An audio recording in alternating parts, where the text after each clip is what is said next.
खान साहब ने कहा है कि इतवार को जलसा होने जा रहा है पीटीआई का। मीनार पाकिस्तान में जलसा होगा, दिन 2 बजे का टाइम दिया है उन्होंने, और ये बड़ा ऐलान जो है वो पीटीआई की तरफ से कर दिया गया है। इंतखाबी मुहिम का हिस्सा एक बड़ा जलसा, क्या पीटीआई दोबारा तारीख रकम कर सकती है? बुखारी साहब, एक बड़ा ऐलान खान साहब की तरफ से आ चुका है। जी, इस ऐलान के ऊपर भी आते हैं। मेरे ख्याल से एक छोटा सा पार्ट जो पिछले उस सेगमेंट में रह गया था वो था जो तीसरा केस उनके खिलाफ है बेटी के हवाले से, नाहली वाला। जी। देखिए, आज जज के जो रिमार्क्स थे वो एक पूरी कहानी नहीं, एक पूरे का पूरा एक्सप्लेनेशन है सूरत हाल का। वो ये कहते हैं कि आप या तो ये कह दें कि ये मेरी बेटी नहीं है, ठीक, और या ये कह दें कि मेरी बेटी है, 2 मिनट में केस का फैसला हो जाएगा। अच्छा, जो उनके वकला हैं उनकी तरफ से ये, और एक जज साहब जो हैं जस्टिस मोहसिन अख्तर कियानी, उन्होंने भी कहा कि कहाँ लिखा है कि ये उनकी बेटी है। तो दूसरी तरफ से शायद इसका जवाब नहीं दिया गया, लेकिन ये भी पूछा जाना चाहिए कि ये कहाँ लिखा है कि उन्होंने कहा नहीं है मेरी बेटी नहीं है। इस तरह की कोई बात भी मौजूद नहीं ऑन रिकॉर्ड। हाँ। देखिए, इसके हवाले से जो पिटिशनर है उसने इस्तिफादा हासिल किया है लॉस एंजलिस की एक कोर्ट से, अच्छा, जहाँ ये केस डिसाइड हुआ था। ठीक। दूसरी बात यह है कि एक जिसको कहते हैं ना, एक चीज़ अवाम में पहले से मौजूद है। जो इसकी सबसे बड़ी गवाही है वो मेरे ख्याल से जमाइमा ने दी पिछले दिनों।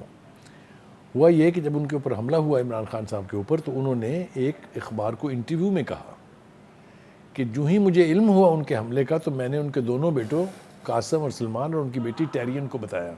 अच्छा। कि क्या सूरत हाल है। हाँ।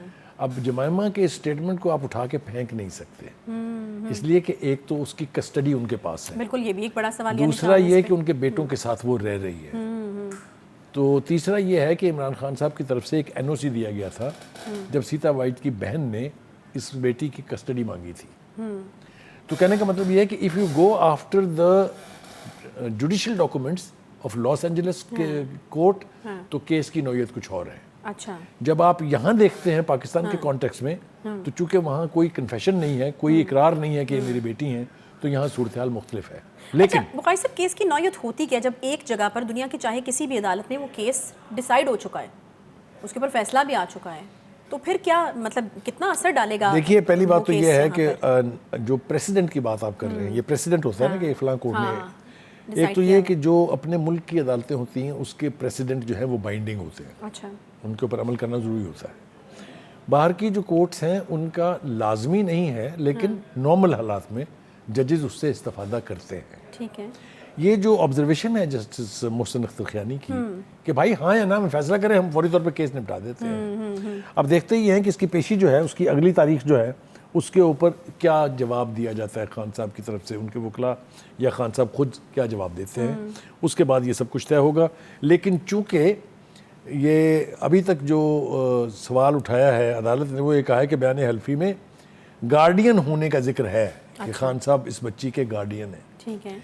लेकिन वालिद होने का जिक्र नहीं किया गया। ठीक है। तो ये मेरे ख्याल से अगली पेशी के ऊपर हो जाएगा। इस पर बात करना इसलिए ज़रूरी थी कि प्रोपेगेंडा किया जा रहा है इमरान खान साहब के खिलाफ इस हवाले से भी कि उन्होंने झूठ बोला है, उन्होंने ये किया है, उन्होंने बेटी को छुपाया है, उन्होंने डिक्लेरेशन नहीं किया है, वगैरह वगैरह। तो मैं समझता हूँ कि मैंने पहले भी कहा था अपने प्रोग्राम में, आपको भी याद होगा, कि ये केस लाइट नौयत का बिल्कुल नहीं है। सही, इट्स ए सीरियस केस। एक केस जिसके ऊपर आपकी नाहली हो सकती है, आप नाहल हो सकते हैं, इलेक्शन नहीं लड़ सकते, तो यकीनन वो लाइट नौयत का तो नहीं है। बुखारी साहब, मेरे ख्याल में जो अभी रिसेंट डेवलपमेंट है उसके ऊपर भी हम बात कर लें। ये जलसा अनाउंस किया है खान साहब ने और बस कर दिया है। अब मुझे ये बताइएगा कि होता हुआ नज़र आ रहा है आपको नज़र आ रहा है कि यकीनन मीनार पाकिस्तान पर जब आप जलसा अनाउंस करते हैं तो फिर आपको लगता है कि आप जो है वो एक बड़ा जलसा करेंगे, तो ऐसा पॉसिबल हो पाएगा? देखिए, पहली बात तो यह है कि इस ऐलान के पीछे एक स्टेडफास्टनेस छुपी हुई है। खान साहब की स्टेडफास्टनेस ये है कि हम जो कुछ भी इंटरिम गवर्नमेंट कहेगी उसके खिलाफ जाएंगे, नहीं करेंगे जो भी वो कह रहे हैं। अच्छा। करने को, हालांकि इलेक्शन करवाना उनकी जिम्मेदारी है, हर चंद के इंस्ट्रक्शंस इलेक्शन कमीशन की होंगी, लेकिन इंटरिम गवर्नमेंट की जिम्मेदारी है कि वो फेयर, फ्री और इंडिपेंडेंट इलेक्शंस करवाए। सही। लेकिन खान साहब स्टेडफास्ट हैं, जिस भी चीज़ से वो मना करते हैं वो उसको करके छोड़ते हैं। उन्होंने रैली निकालने का कहा था, उन्होंने रैली आज निकाल के छोड़ी है, बावजूद दफ़ा 44 लगने के बावजूद, इतनी फोर्स डिप्लॉय करने के। अब हैविंग सेड दिस, देखिए गुजारिश ये है कि खान साहब साबित क्या करना चाहते हैं। वो कहते हैं कि मैं साबित ये करके छोड़ूंगा कि लोग मेरे साथ हैं। ठीक है। लोग मेरी एक आवाज़ के ऊपर चले आते हैं।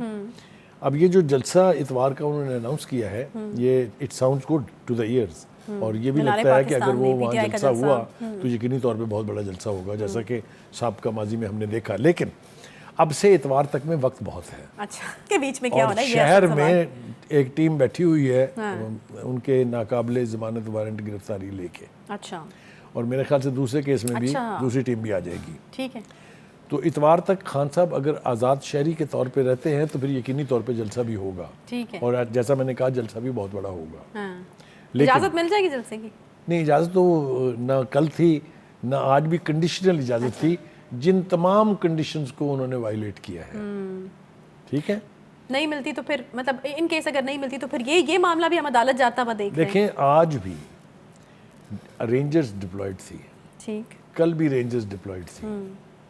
جب ہم رینجرز کی ڈپلائمنٹ کرنے کی بات کرتے ہیں یا سوچتے ہیں اس کے بارے میں تو یہ وہ صورتحال نہیں ہوتی جو پولیس کے ساتھ ہوتی ہے کہ لوگوں نے پولیس کو مار دیا ہے، ڈنڈے مارے ہیں، پولیس کی گاڑیاں توڑ دی ہیں، پولیس کی وین پہ چڑھ گئے ہیں، پریزنر وین خود چلا کے لے گئے ہیں. یہ پھر نہیں ہوتا. لیکن خان صاحب اگر یہ جلسہ اتوار کو ہو جاتا ہے، خان صاحب جو ہیں وہاں پہ خطاب کرتے ہیں، جاتے ہیں، جلسے کو ایڈریس کرتے ہیں، تو پھر اس کے بعد مجھے نہیں لگتا کہ وہ شاید کبھی ان کو مطلب پرسنلی آئی فیل کہ ان کو یہ عدالت میں یہ جمع کرانا چاہیے کہ میں علیل ہوں تو میں نہیں آ سکتا. میرے خیال میں عدالت اس کے بعد تو بالکل نہیں لینے والی ہے. آج کے بعد بھی نہیں ان کے پاس رائٹ رہا. یہ دیکھیں نا کتنے بجے سے نکلی ہوئی ہے ریلی، اور ابھی تو وہ صرف پہنچے ہیں. ابھی تو خطاب ہونا ہے، پھر اس ملبے اس مجمع میں سے واپس آنا ہے. تو یہ تو اب جواز نہیں رہا کہ میں اس قابل نہیں ہوں کہ عدالتوں میں پیش ہو سکوں. یہ میرے خیال سے خود سے وہ ڈینائل موڈ میں ہے. اس کا عدالتوں کی صحت پر جو اثر ہو سکتا تھا ایک ریفلیکشن تو آج ہمیں مل گیا کہ دونوں ہی عدالتوں نے ان کے ناقابل وارنٹ گرفتاری جاری کر دی ہیں. فرض کریں وہ اگلی پیشی پر بھی نہیں جاتے ہیں تو پھر اس کے بعد وہ ڈکلیئر ہوں گے ابسکانڈر. اور ابسکانڈر جو ڈکلیئر ہو جائے وہ نہ الیکشن لڑ سکتا ہے نہ ٹی وی ریڈیو پہ آ سکتا ہے. میرا نہیں خیال کہ خان صاحب اتنا بڑا رسک لیں گے یا ان کو اتنا بڑا رسک لینا چاہیے. تو ایک تو یعنی آپ یہ کہہ رہے ہیں کہ اب اجازت نہ ملنے یا ملنے سے زیادہ اس بات کے اوپر منحصر ہے کہ خان صاحب باہر ہوتے ہیں جلسہ کرنے کے لیے کہ نہیں. Correct. That is right and that is in the light of the existing circumstances. یہ ہم اندازے نہیں لگا رہے ہیں. اچھا ہاں obviously اس وقت ان کی وہ خود پریڈکٹ کر رہے ہیں. کورٹ نے ایس ایچ او کو باقاعدہ آرڈر دیا ہے کہ آپ جائیں اور ان کو گرفتار کر کے عدالت میں پیش کریں. یہ بخاری صاحب ویسے آج گرفتاری کا کیا چانسز ہے؟ دیکھیں ابھی جو ہمیں منظرنامہ دکھائی دے رہا ہے ان کو آپ گھر میں داخل ہونے کے بعد تو نہیں پکڑ سکتے. تو پھر یعنی جلسے سے گھر پہنچنے کے بیچ میں یہ خطرہ ہے. یہ اگر کاروائی ہونی ہے، میں کہہ نہیں رہا کہ ہوگی، ٹھیک ہے، اگر ہونی ہے تو یہ ان کو کہیں بیچ میں کرنی پڑے گی. اچھا واپسی کے سفر پہ یہ امکان پاسبل. اور اب جلسے کا اعلان بھی ہو گیا. دیکھیں گزارش یہ ہے کہ اگر تو یہ ٹیسٹ کیس بنا گورنمنٹ کی ریٹ کا تو گورنمنٹ چاہے کسی مادو کے بت کی ہو یا کسی بھی سیاسی لیڈر کی ہو، گورنمنٹ کی ریٹ کو چیلنج کرنا اتنا آسان نہیں ہوتا. کیونکہ اگر آپ چیلنج کر کے کامیاب ہو جائیں that means there is no government.